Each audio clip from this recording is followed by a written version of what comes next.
Durante décadas foi muito difícil, quase impossível, enfrentar o monopólio da comunicação no Brasil. Hoje, essa situação é bem diferente.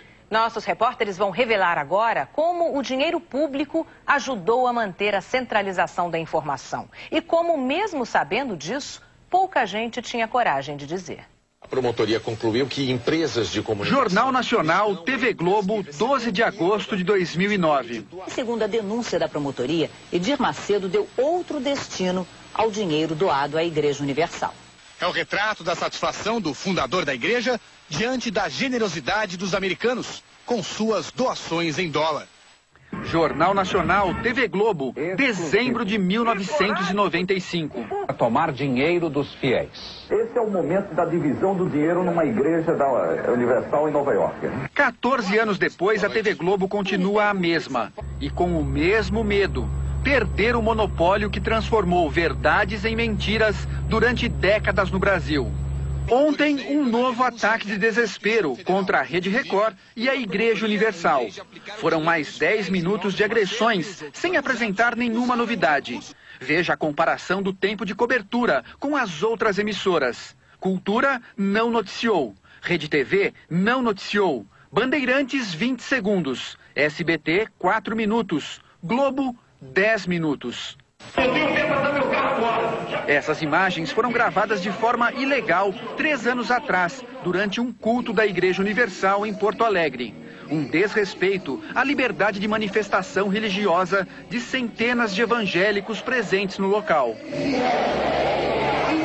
Em outro trecho da reportagem, um produtor da emissora carioca se passa por um fiel e invade um dos templos da igreja no Rio de Janeiro. Mais uma vez, a Globo desrespeitou um espaço dedicado ao culto para mostrar o que insiste em insinuar como roubo: a doação espontânea de fiéis da Igreja Universal. Se for por livre e espontânea vontade, ela pode pagar. Para gravar as cenas, a Globo utilizou um instrumento comum para denunciar crimes: a câmera escondida. Mas as mesmas imagens podem ser vistas naturalmente durante os programas religiosos nas madrugadas da Record e no horário nobre de outras emissoras. A este lugar, em nome de Jesus. Mais uma vez, o mesmo discurso: condenação preconceituosa às ofertas e aos dízimos, entregues voluntariamente pelos fiéis. O termo dízimo tem origem bíblica. A palavra vem do latim dízimo, ou décimo, e significa a 10ª parte de um todo. Os fiéis oferecem 10% do que ganham ao longo do mês. A Igreja Universal nunca escondeu que a principal fonte de recursos é o dízimo, uma prática comum nas igrejas cristãs, inclusive na católica. Os seguidores evangélicos afirmam ter orgulho de fazer doações financeiras. As pessoas, elas têm que contribuir com a igreja onde elas frequentam. Os católicos não contribuem? Então todo mundo contribui com a sua igreja, eu acho que não há problema algum. A Bíblia diz que todo aquele que crê deve pagar o dízimo. Então, se a pessoa crê na palavra de Deus, ela tem que fazer a sua parte. Se você quer alguma coisa, você tem que investir, né? Na verdade, você está investindo em você mesmo. No livro O Bispo, a história revelada de Edir Macedo, o fundador da Universal fala sobre o dízimo. Não é um ato abstrato, teórico. É um compromisso que revela a fé na prática. A de que Deus fica obrigado a esse compromisso com a pessoa que deu o dízimo. Fica obrigado a cumprir a promessa que está na Bíblia. Trazei o dízimo e eu abrirei as janelas do céu. Além disso, não impomos nada. Não cobramos o dízimo de ninguém. Apenas conscientizamos as pessoas dessa prática. É questão de colocar Deus em primeiro lugar na vida. Em outro trecho, Edir Macedo é mais explícito. Sabe por que a Igreja Universal cresce? Porque o dinheiro aparece, não vai para a mão do bispo. Se eu tivesse objetivos pessoais, não construiria grandes templos, catedrais com todo conforto no mundo inteiro. Construiria igrejinhas simples e pegaria o resto do dinheiro. Isso é óbvio. Se eu fosse desonesto, a Igreja Universal não seria o que é hoje. Na biografia, ele também fala sobre as despesas diárias da igreja, além do gasto com trabalhos sociais. Os números são exorbitantes. Manutenção dos templos, programação de rádio e televisão feitas pelos pastores, folha de pagamentos dos funcionários, aluguéis, ajuda de custo dos pastores e mais um batalhão de compromissos. Além disso, investimos pesado na construção de novas igrejas. Os fiéis acompanham o investimento dessas doações nos veículos de comunicação do grupo. Só nas últimas semanas, Edir Macedo realizou cultos em 3 continentes diferentes, como mostram essas fotos divulgadas em seu blog. Aqui na Costa Rica, América Central, Namíbia, na África, Flórida e Texas, nos Estados Unidos, e Filipinas, na Ásia.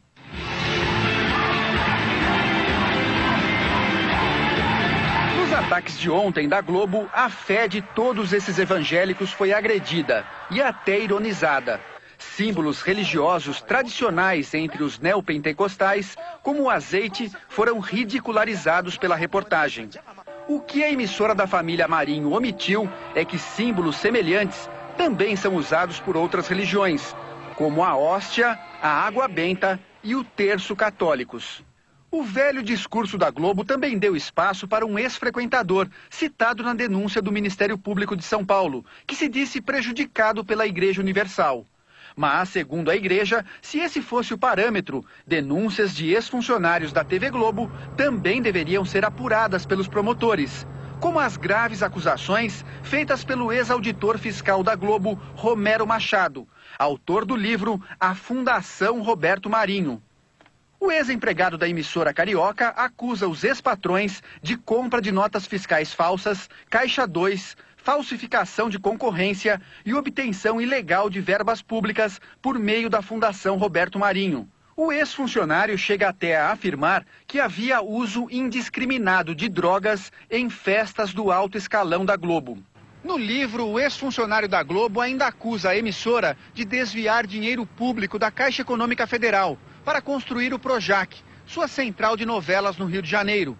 Uma operação que até hoje não foi devidamente esclarecida.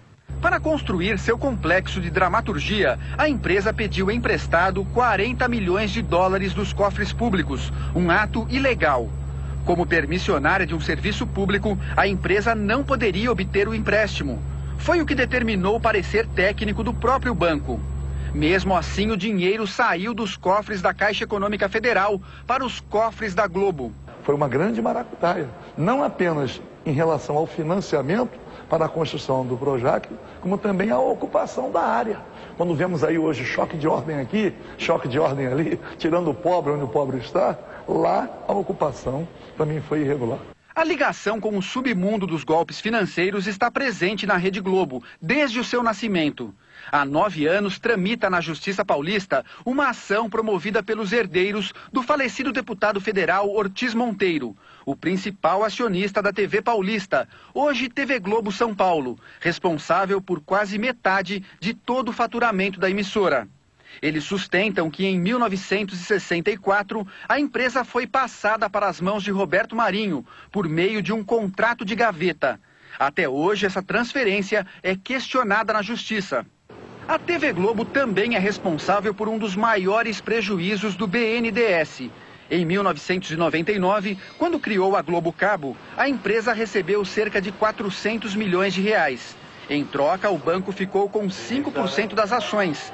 3 anos mais tarde, essas ações valiam apenas 2 milhões de reais. E o pior é que o banco não tinha autorização para criar essa linha de crédito. Mais uma vez, o contribuinte brasileiro pagou a conta dos desvios da Globo. Por trás dos ataques, a verdade, a queda de audiência da TV Globo e o crescimento cada vez maior da Rede Record. Os números não mentem. Veja a comparação do share, a participação de audiência, em relação ao número de televisores ligados entre as duas emissoras. Os dados são do Ibope, entre as 7 da manhã e meia-noite, medidos na Grande São Paulo. Em 2004, a Globo tinha 50,1 pontos.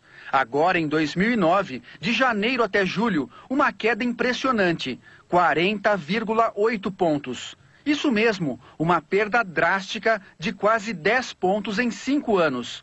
A Record fez o caminho contrário. Em 2004, o share da emissora era de 9,6 pontos. Agora é de 17,5 pontos. Uma subida de 8 pontos.